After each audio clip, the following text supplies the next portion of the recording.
Salam dan bahagia Ibu dan Bapak Guru. Selamat datang di modul membuat dan memodifikasi modul ajar. Sebelum membuat modul ajar, pada materi kali ini kita mencari tahu dulu apa itu modul ajar, beserta komponen yang ada di dalamnya.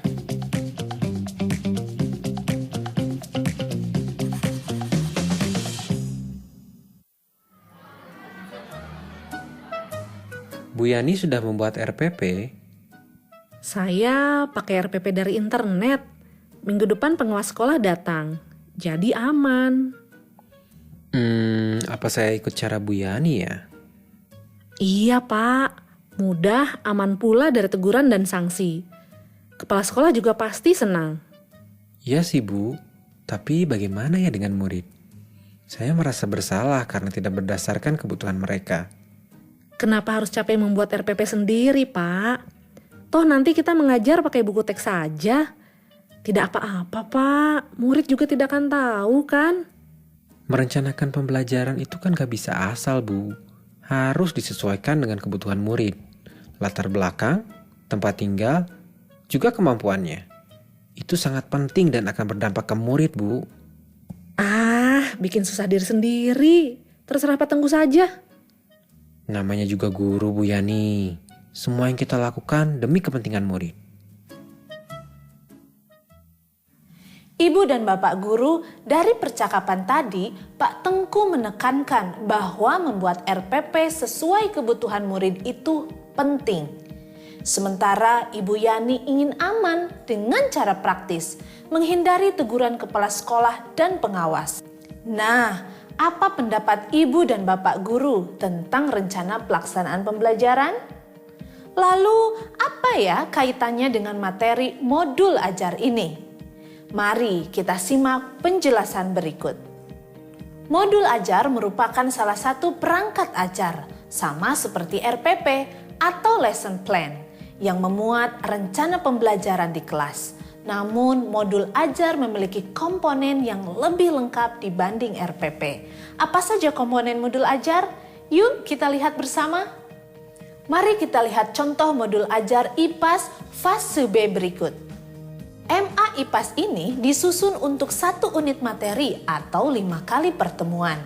Jumlah pertemuan dalam MA tentunya akan menyesuaikan dengan alokasi waktu dan TP yang kita buat saat menyusun ATP.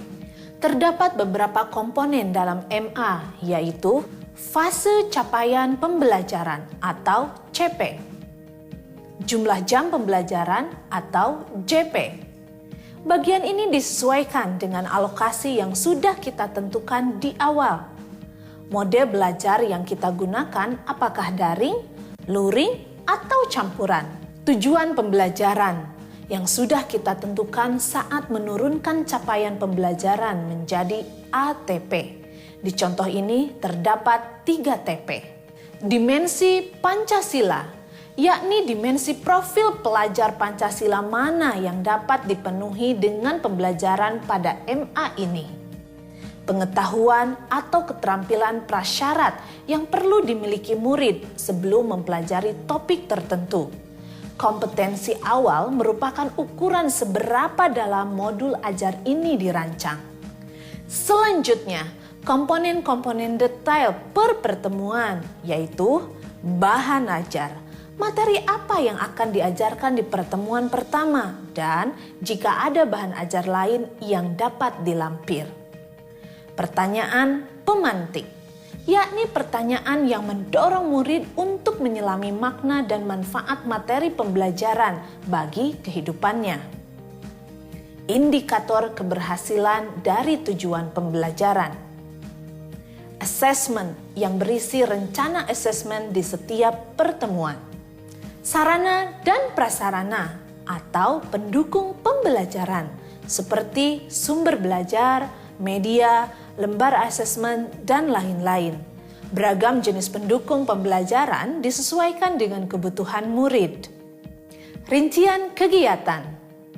Terdapat juga lampiran yang termuat dalam modul ajar yang diisi dengan lembar aktivitas, rubrik penilaian, bahan ajar lain atau media pendukung tambahan yang sekiranya dibutuhkan untuk keperluan mengajar.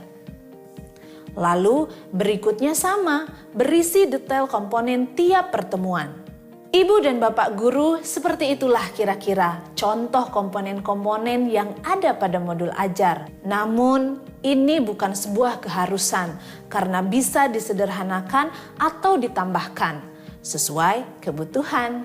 Kita sebagai guru diberikan kemerdekaan untuk menggunakan modul ajar yang sudah tersedia, memodifikasi modul ajar sesuai karakteristik dan kebutuhan murid dan lingkungan, menyusun sendiri modul ajar sesuai dengan karakteristik dan kebutuhan murid dan lingkungan. Pada prinsipnya, modul ajar yang digunakan harus memenuhi 4 kriteria sebagai berikut. Pertama, pemahaman konsep dari setiap mata pelajaran melalui pengalaman belajar dan lintas disiplin.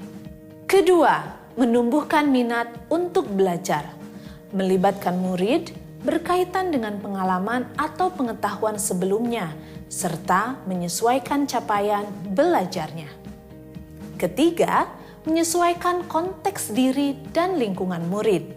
Keempat, keterkaitan antara alur pembelajaran dengan fase belajar murid. Menurut Ibu dan Bapak guru, modul ajar IPAS fase B kelas 4 tadi sudah memenuhi 4 kriteria ini belum ya? Ternyata ada strategi untuk membuat, memodifikasi, dan mengembangkan modul ajar loh Ibu dan Bapak guru. Antara lain, berkolaborasi dengan rekan guru dengan mapel yang sama. Pembagian peran dengan rekan guru satu fase. Misal pembagian penanggung jawab modul ajar, kemudian membagi pengalaman dan pengetahuan kepada rekan guru lain. Ibu dan Bapak guru, modul ajar adalah salah satu bentuk rencana pembelajaran. Maka saat menyusun rencana pembelajaran harus dengan semangat mewujudkan profil pelajar Pancasila.